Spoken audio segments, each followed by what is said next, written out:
go back-to-back. Can we get a double scoop of the goop? This will be the last scoop before the Inter-Dominion 25 nominations close. They close Wednesday. Already good numbers, Chris. Yeah, well, fingers crossed those numbers keep expanding because we want to see big numbers for both divisions, the Pacers and the Trotters. Probably can't give away any names at this point in time, but I think it's looking okay. But it'd be nice if we got a few more just to sort of boost those numbers. Yeah, and unfortunately boosting those numbers isn't going to come from the Gary Hall stable. No, that's disappointing news. So Mr. Smarty, fresh off his victory last week in the Nullarbor, very unlikely. I think there will be a nomination for him, but it's very unlikely that they're going to make the trip. So he's got the Fremantle Cup coming up this week. I think win, lose or draw at this stage, they'll go to the paddock and they'll focus on their home state features at the back end of the year. Cyclone Geordie, an invitation was issued for the Rising Sun. It's been in waiting for the past couple of weeks, so very unlikely, despite the fact that he keeps winning over there. But I don't think we'll see Gary Hall Jr. and Senior over there. Speaking of Inter-Dominion and the nominations, we saw Gus back at the trials last week. Yeah, and he was really good winning that trial. So let me pose this question to you, Darren. We've got Gus, Golden Sunset, fresh off her track record. She'll start this weekend, not as promised going around in the Group 1 Row Cup at Alexandra Park, Auckland on Friday night. Who's the number one seed for Queensland?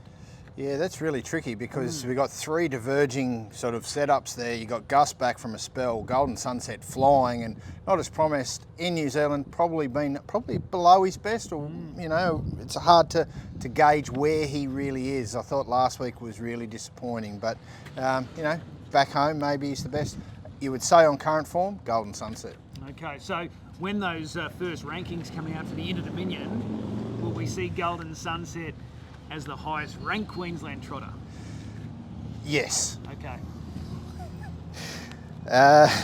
Speaking of high rankings, the best mare in the state, I'll throw one at you. Who is it? Well, I'm sort of team Chinchilla, but I think after looking at the last couple of weeks, it just seems to be whichever mare draws to lead in those races. The Sun and the Moon went that track record time for a mare 2 starts ago. Chinchilla was able to beat Riley Rainbow last week, coming off cover to score. So I don't think there's much between them, but I was probably Team Chinchilla and I'll stick with Team Chinchilla. It's interesting, Chinchilla, who beat Riley Rainbow last Saturday night, neither mare going to Sydney for a shot at the Queen Elizabeth, but the Sun and the Moon goes around in the final qualifier this Saturday night, and so too Cheerleader off her victory last week. So 2 Queensland mares hoping to get a spot in the Queen Elizabeth, but Riley Rainbow and Chinchilla, they stay home and they're going to focus on other features up here.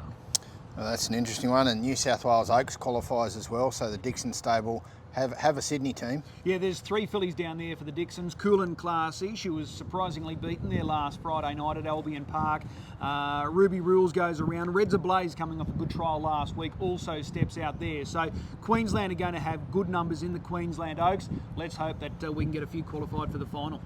Yeah, that would be quite handy. Now, another mare, Soho Americano, got an update on her? Yeah, well, she's going to tackle the Oaks on Saturday night down in Sydney. Mick Stanley has confirmed she is more than likely going to head our way for a shot at the Queensland Oaks. As long as everything remains on track, she's going along in really good form right now. She'll start in one of those Oaks heats on Saturday night, but Mick Stanley is keen to get her to Queensland for a shot at the Queensland Oaks. Well, that'll be good to see her, and the Stanley stable is always a good supporter of our carnival. Captain's mistress, an update on her? Yeah, she was the beaten favourite in the Southland Oaks there across the weekend, but there was plenty of talk prior that they wanted to get her to Queensland. She's owned by Mick Boots, and given that we've got a lot of feature racing coming up for the Oaks, they're looking at a lot of features, so I haven't got an update since she got beaten in that Southland Oaks, but there was plenty of talk prior. Okay, speaking of fillies and Oaks, Trotting Oaks, Monterey Lass, is she likely to head to the New South Wales Trotters Oaks? No, it's not good news for Monterey Lass. There's a little bit of an issue there, and they're trying to determine what's actually happened with Monterey Lass, but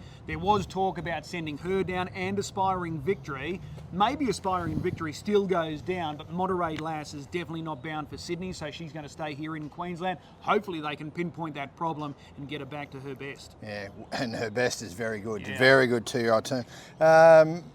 Horses on the move, Jamaican Rock, is he stateside bound? He is, no surprise. His form since coming up from South Australia has been enormous, so given those thumping miles that he's been recording, he's attracted plenty of interest. So the Yanks have snapped him up, so that's been a good bit of business there for Pat Krogan. Yeah, definitely.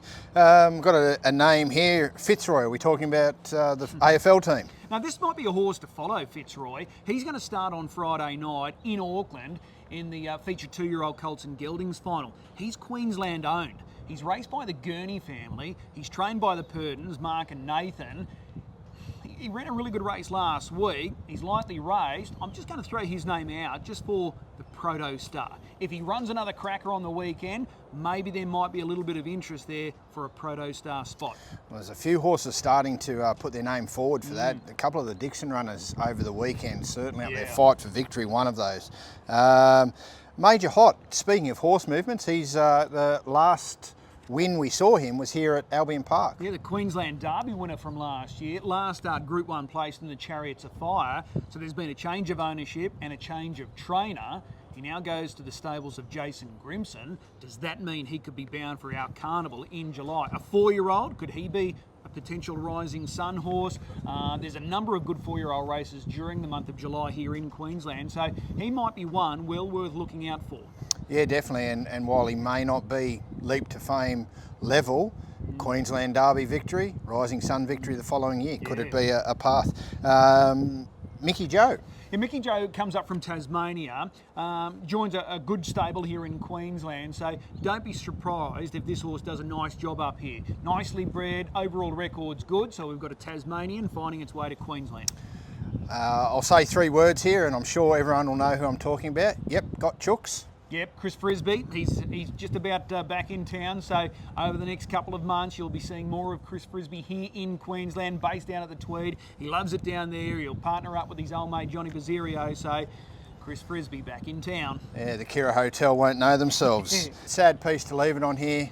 Greg Sugars, of course, everyone's seen and heard multiple reports in the last few days of just what a great guy he was, what a great participant he was. I know you were very close to him, Chris, and we're certainly going to miss him. Yeah, absolutely. Champion guy, on and off the track, over 4,000 career victories, over 70 Group 1 wins, 9 at Grand Circuit level, 2 for the Pacers, 7 for the Trotters. Just a major shock. So rest in peace, Greg Sugars, to his mum and dad, Ross and Kerry, his big sister Kylie, and to his wife Jess. Our thoughts and condolences are certainly with them during this devastating time. Yeah, absolutely. Fly high, Greg. And I guess on that sad note, we will leave it there. Yep. Goop looking to go back to back. Can we get a double scoop of the Goop?